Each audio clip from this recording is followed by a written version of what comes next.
Hilchos Geirushin Perek Revi'i, the laws of divorce, chapter 4. Today we are focused on the writing of the divorce, how to go about writing a get.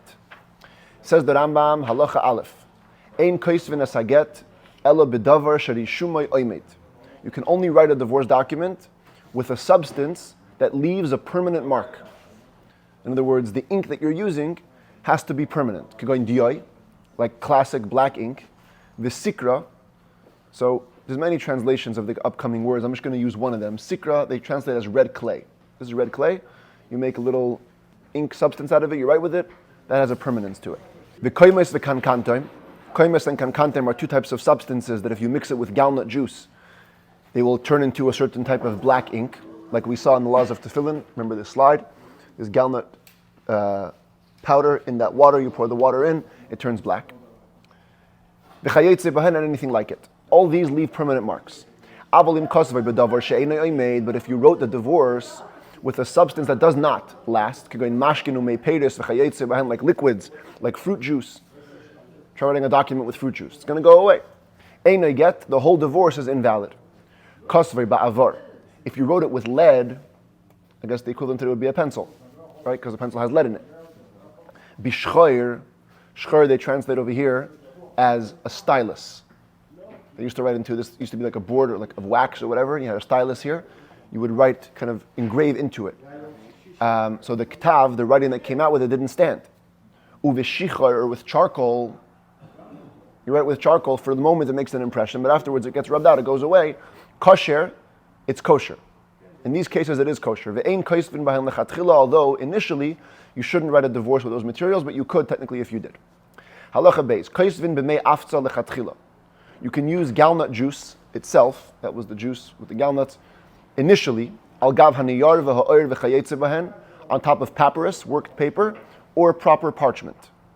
Aval lo al gabi megillah afutza, but you cannot write a divorce document on a parchment that was treated with galnut juice. They used to many times, before they would on a scroll, they would cover it with this galnut juice or galnut powder. It would give it a strength. It would kind of force the parchment to get a little tighter. And it also causes the whole parchment to look like it was rubbed out. So you cannot write a divorce on a parchment that was treated with galnut juice because the writing will not be recognizable on the parchment. If you wrote it, it's so far bad that it isn't a divorce at all. Anything similar to it, the same laws apply. You can use any material to write a divorce on, even on things that are forbidden to have benefit from. For example, you have a tree that was used for idol worship. You take a leaf off of that tree, you can write a divorce on that leaf. If you're also allowed to write a document on a divorce document on something which could be falsified. Somebody will erase and you won't be able to tell. It's okay. So long as you hand over the divorce document with witnesses that are watching, it's a kosher transfer, even if the writing is not the most kosher. Halacha Gimel Keitza, what does that look like? You can write a divorce document on a paper that had written words that were erased. Ala diftera, or on not fully processed parchment. What is diftera? Parchment that's not fully processed.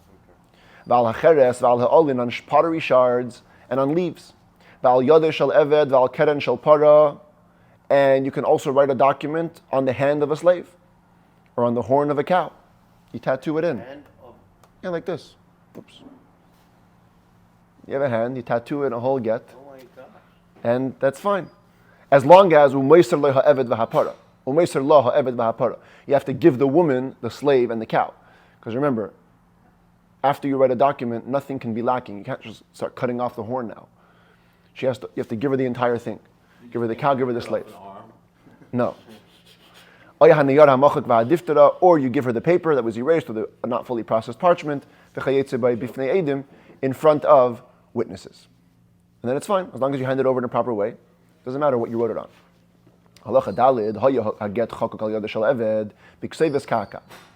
If the divorce was tattooed into the arm of a slave, and she has the slave, she's holding the slave, and as the commentaries say, it was known that the slave always belonged to the woman. And now he has a tattoo of a get. And she's in possession of the slave. The witnesses also are engraved into his arm. She is divorced just by showing this servant, even if she cannot produce the witnesses who watch the handover. Because there's no way to falsify this document. This guy's got a tattoo. It's not going away anytime soon. Now that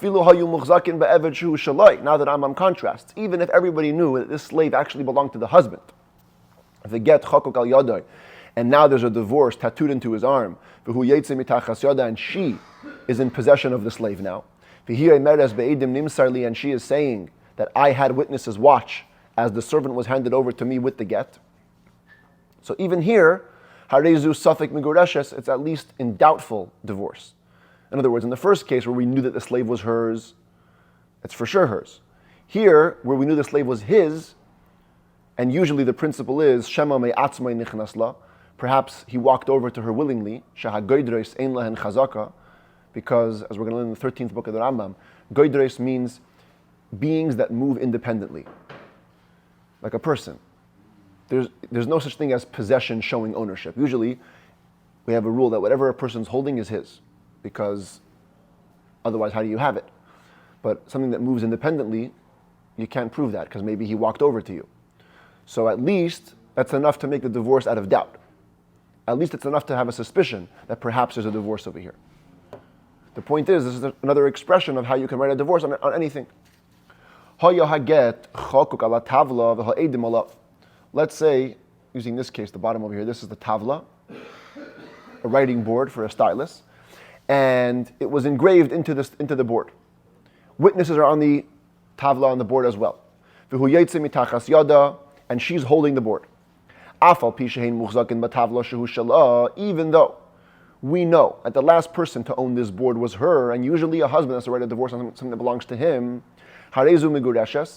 she is divorced, because a woman herself can write her divorce, as we learned yesterday, it's not a problem.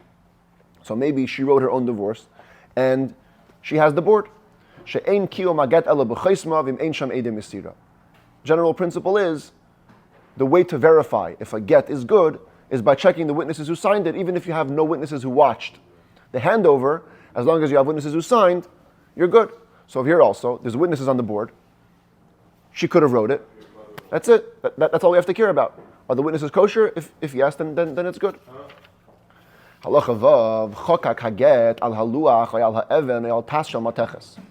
if you engraved a get into a board, or onto a stone, or onto a metal plate?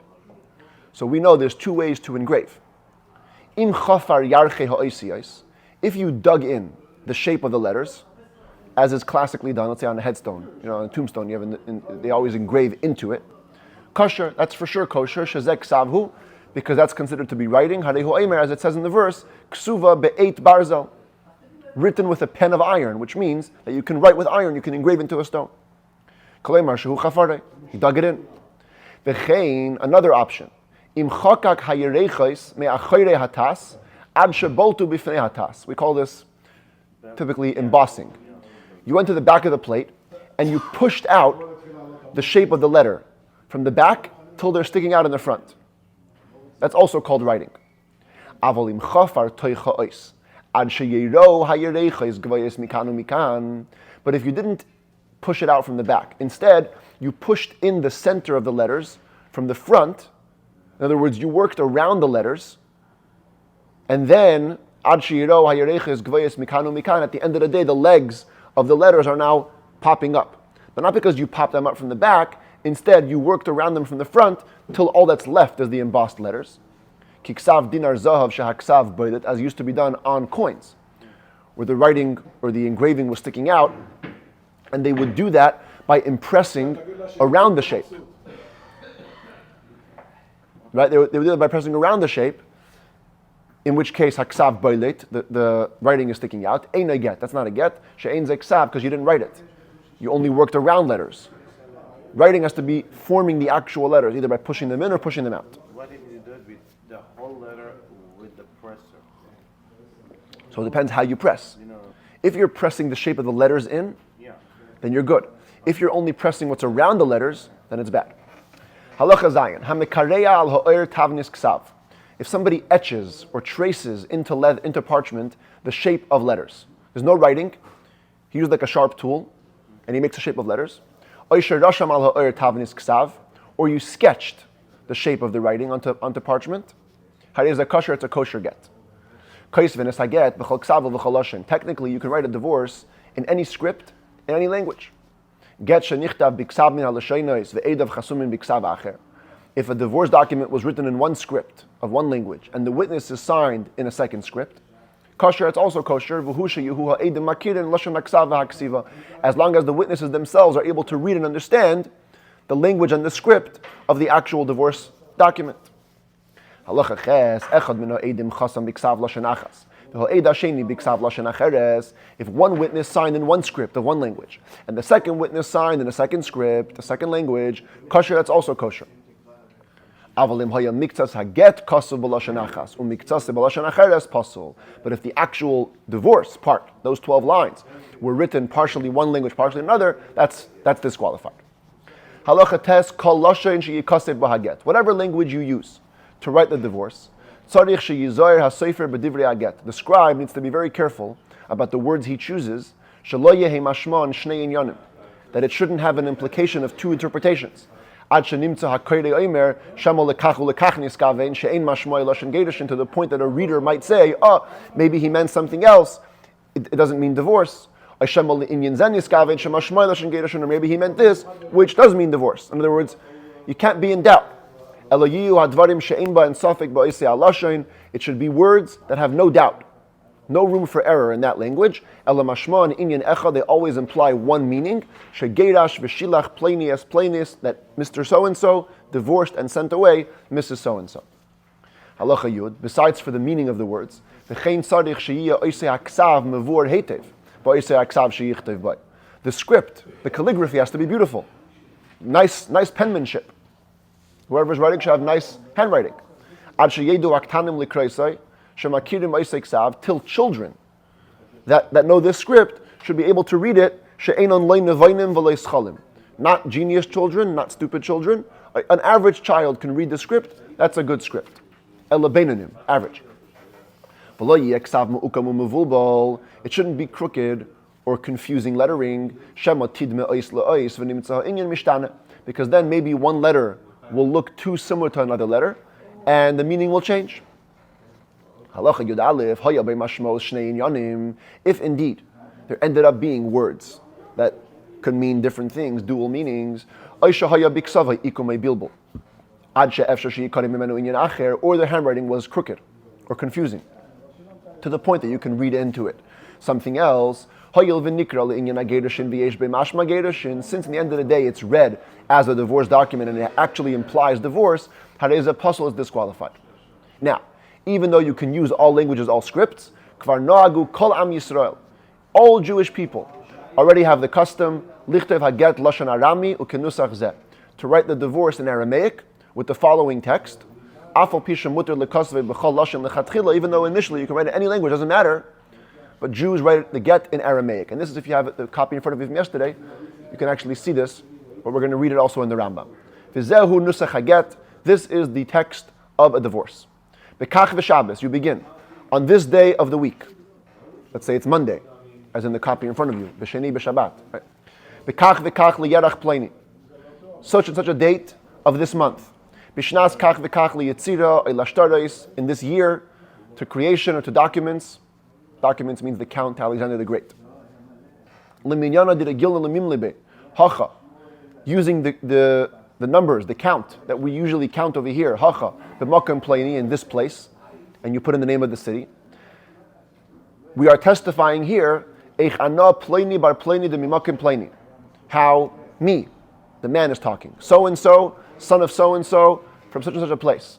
V'chol shum acharan v'chanicha di isli and any other name or nickname that I have or my father has, or my city or my father's city, any other nicknames that they might have. I desired with the will of my soul. I was not forced. And I dismissed, released, and divorced Yasichi Lichi, you, Ant, Plainis Bas Plaini de Mimasa Plainis, Mrs. So-and-so, daughter of so-and-so, the father, from place X, V'chol Shum Acharan V'chanicha, and any other name or nickname, the Islichi V'la'avasichi, U'la'asrichi, U'la'asrei, and Davasichi. Any other name or nickname that you have, or your father has, or your city, or your father's city, the Haveis Intasi Mikad Mazdana, you used to be my wife from before, V'chadu, and now, Patris, V'shavkis, V'taruchis, Yasichi Lichi, I have released, I have dismissed, I have divorced you, Di Sihivyin, Rasha V'shalta B'nafshichi, so that you can be allowed and have the authority over yourself, Limahach Lihisnasva L'chol Gvar Disitzbin, to go and get married to any man which you wish, V'inash Lo Yemache B'yedichi, Min Shmi, Min Yoma Danan L'olam, and nobody will protest against you in my name from now and forever. V'harei at muteras l'chol adam, and with this you are permitted to marry any man. V'dein, diyevi lichi minoi, this should be from you, from me to you. Sefer Truchin, the get piturin, the igres shvukin, a bill of divorce, a document of release, a letter of dismissal, kedas Moshe v'Yisrael, as the religion of Moshe and Israel. That's the text. And the witness is signed under, as we've explained. Pliny ben Pliny aid, Pliny ben Pliny aid, so-and-so, son of so-and-so is first witness, so-and-so, son of so-and-so, second witness. Now that Rambam will go to a number of strange or important particularities that we use when writing the document. And you can see it on the screen. When you use this text and this language to write the divorce, lo yichtoi v'dein biyud. This is referring to the pink over here, this word here. At the end, when you say this is yours, in typical Aramaic, yeah, you can see it in front of you. It's the second to last line, first word. Typically, you would write it in Aramaic with a yud, vav dalid yud nun. But because that can also be read as vidin, justice, so we don't write the yud. Lo yichtoi v'dein biyud. Shema yikra ha'kairei v'din, because maybe a reader will read judgment. K'leimar mishpat yeh beini u'benayach, which means this is not a document of divorce, this will be a judgment between me and you. V'lo yichtoi v'igres biyud. The word over here, this is the orange word. Second to last line over there. Letter of dismissal. The word letter, don't add a yud there. Shema yikra ha'kairei v'igart, because a person can read it as two letters. If you do adultery, kalemar im zanis, which means it's only going to be a divorce if you were adulterous, which isn't true. Lo yichtav li mahach biyud. That's the brown word over here. That says you're allowed to go. Limhach means to go and get married. Don't write it with a yud. Shema yikra hakairei li mehach, because the reader might interpret it to mean for me from now on. Not that you have permission, but that I have permission from now on, which is an impossibility in the text of the get. V'chein yarchik regel hahei migaga. The hay has this shape, and then at the bottom a little letter. So you make the letter far away. You can actually see how the letter of the hay goes out of the line. It goes far away. Why? Shema yikra li mechach. Otherwise, you might read it as a joke. Mechach in Aramaic means a joke or laughter. Of course, it's not a joke. It's very serious. Kalemar lischayk, which means for jesting. V'lo yichtayv, also this is very unusual. You don't write tihivyin v'titzbiyin b'shnei yudin. Usually in Aramaic, when you say you want or you desire, it's with two yuds at the end. Don't write it with two yuds. Shema yikra hakairei tiviyon v'titzbiyon, because that can be construed as lashon rabim, plural form. You're writing it to two women. Kalemar, which means to say shu medaberim shtei nashim, he's speaking to two women. He isn't speaking directly in first person. In second person. He's speaking in third person. I'm divorcing two other wives. Rather, what do? You actually write three yuds. I don't know if you can see it. Here you can see it in the green and in the red. First and last word on the fourth to last line. See, there's three yuds in a row there. Yeah, quite unusual. Just not to have the implication of third person speaking to other women. The word of v'chadu, which means and now, it's the blue word over here, fifth to last line, sixth word in. You make the vav long, the second vav.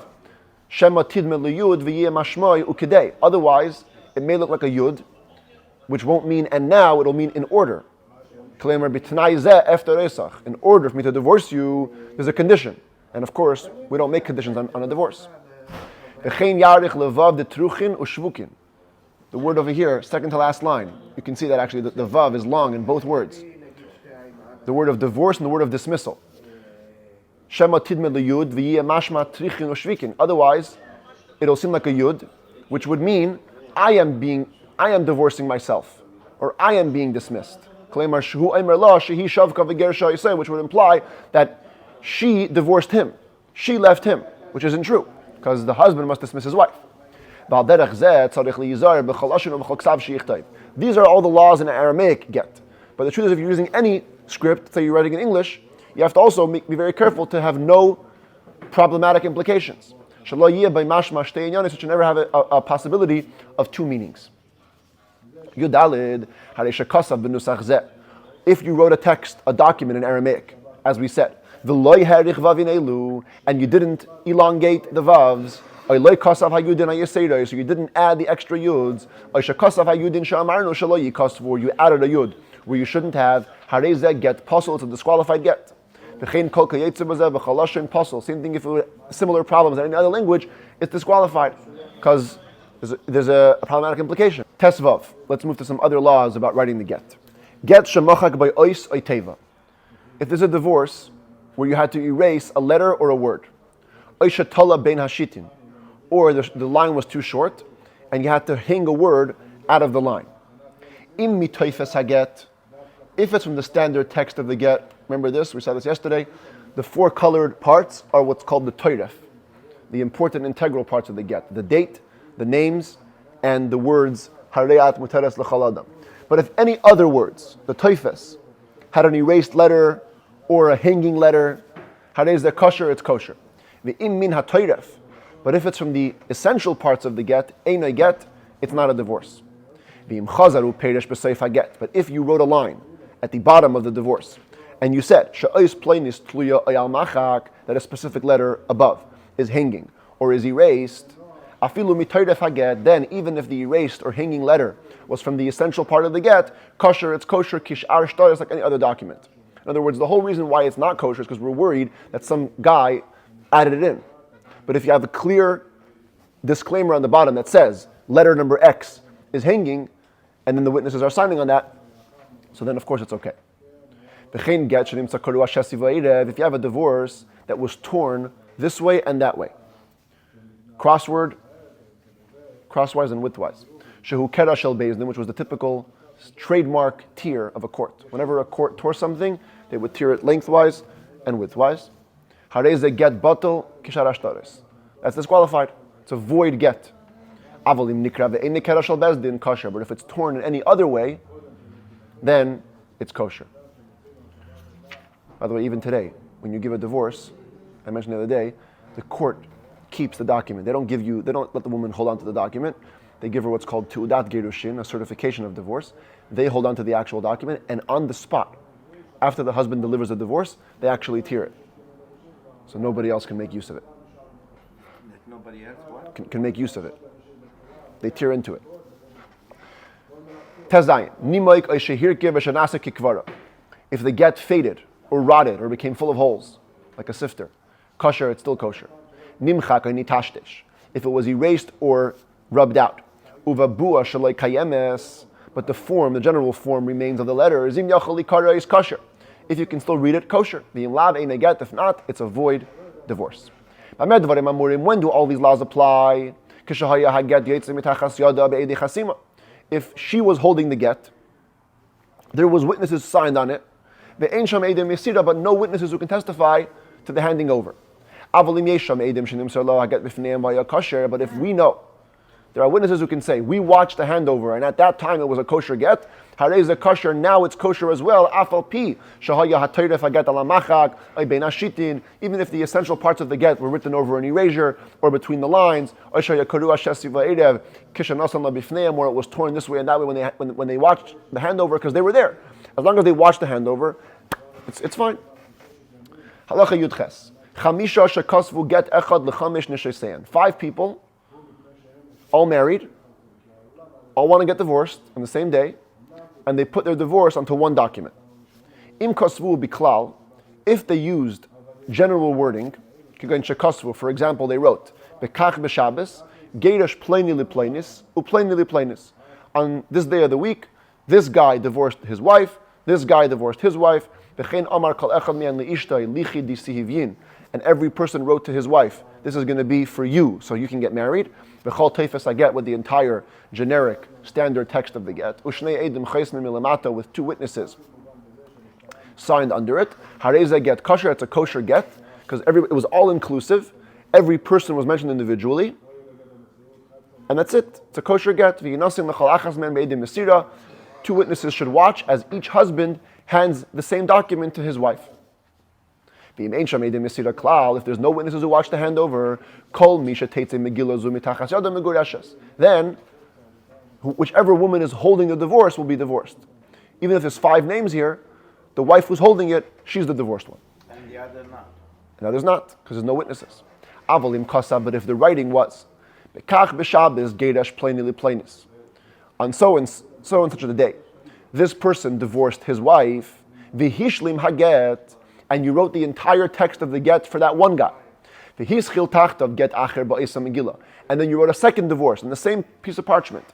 V'kosav, and you write, v'yoyim zeh b'kach b'Shabbos, geirash pleni liplainis, and on this day, day of the week, such and such a person divorced his wife, v'hishlim haget hasheni, and you completed a whole second divorce. V'chein ad shehishlim kol hagitin, and then you finished a third divorce, and a fourth, and a fifth. So 5 separate divorces, v'ha'edim milamata, and 1 set of witnesses are signed under all 5. Im nitna megillah zu l'chalachas men me'edim misira le'kulam megarashas. If witnesses watched as each husband handed over this divorce to his wife individually, they're all divorced. But if there are no witnesses who can verify the handover, and only one woman is holding the get, if she was the one who was 5th and last, the one with whom the witnesses get read with, in other words, the witnesses signed under her get, she is divorced. But if one of the earlier women was holding the divorce, in which case the witnesses aren't signed on her divorce, they're signed after number 5, but she's number 2 or number 3, she is only doubtfully divorced, not for sure, because you cannot read the witnesses' names with her divorce. So what's her Status? Again, doubtful divorce always means if she wants to get married to somebody else, she has to get another good divorce. Another good. Yes. Nevertheless, if the husband dies, she cannot marry a Kohen because we have to assume that she was divorced. That's the doubt. Kosav, what if the language on this get was anu pleni upleni, geirashnu nishaysenu plenis uplenis. All-inclusive language, but you mentioned all the husbands together and all the wives together. You didn't mention each marriage in specific. You said, me and this guy, we divorced our wives, so and so and so and so. V'hishlim haget, and you completed the get. Afal pisha nimsar lechalachas men be'edim misira, even if every woman received the get while witnesses watched, einay get, it is not a divorce. She'ein shtei nashim yizgarshis beget echad, because 2 women cannot be divorced in one shot. Shenemar, as it says, v'kasav la, you write it for her, v'loy la v'lachaverta, not for her and for her friend. Chazaru partan b'seich haget, but if anywhere in the document you specified each individual, the kasav, and you wrote pleni geirash pleni, so pleni geirash pleni is bisman pleni.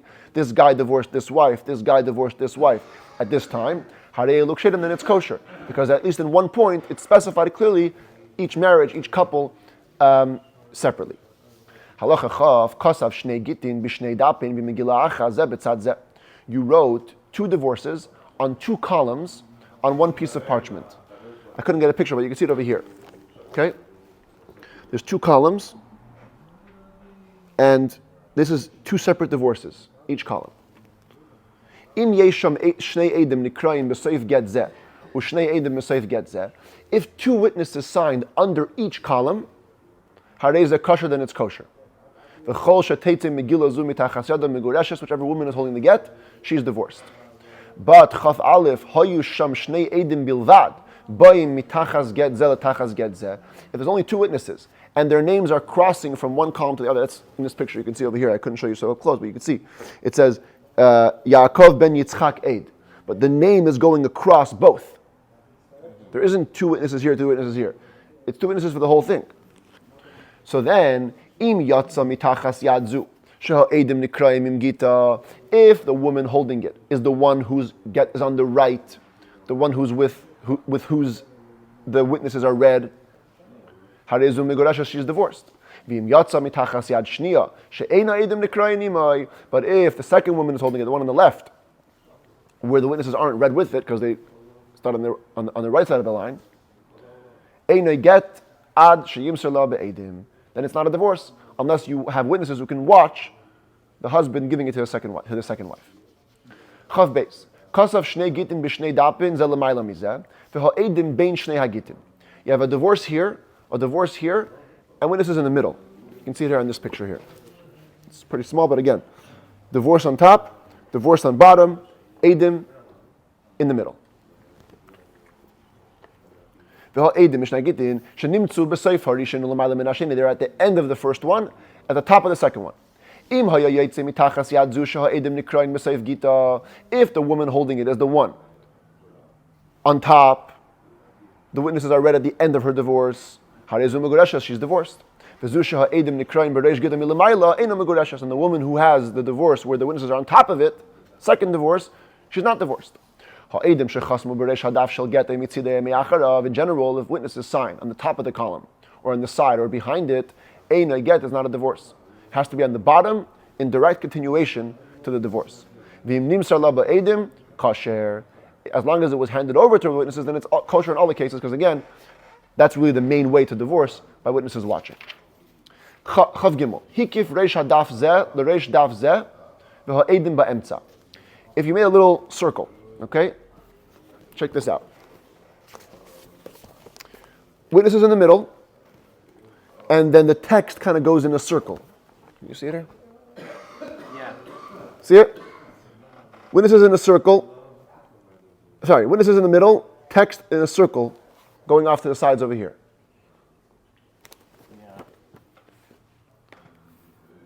In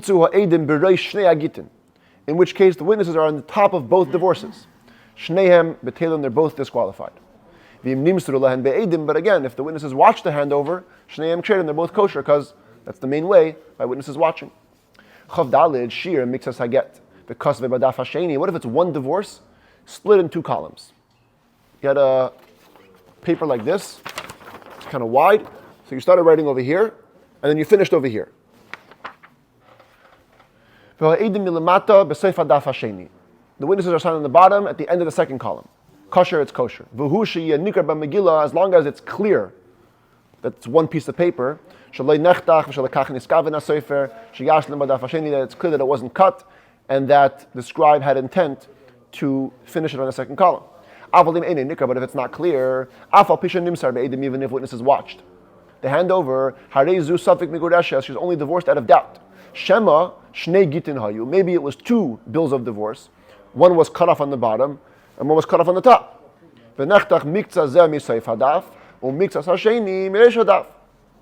A bit of this one was cut off on the bottom, and a bit of that one was cut off on the top. You can't know. If it's clear, then it's good. If not clear, then it's not good. Only out of doubt. Let's say you wrote a divorce.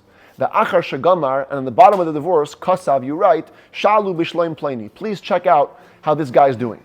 Or shalom alecha pleni rei, or peace unto you, my friend. Anything like that. Some non-related line after the get. And witnesses signed on the bottom. And now she's holding the divorce. It's only out of doubt. Not for sure divorced. Because maybe the witnesses only signed on the peace request. They didn't mean to sign on the whole divorce. But if he writes, Vishalu bishloim pleni, see how one letter can make a difference. And inquire about this guy's well-being. Or and, hello my friend, regards.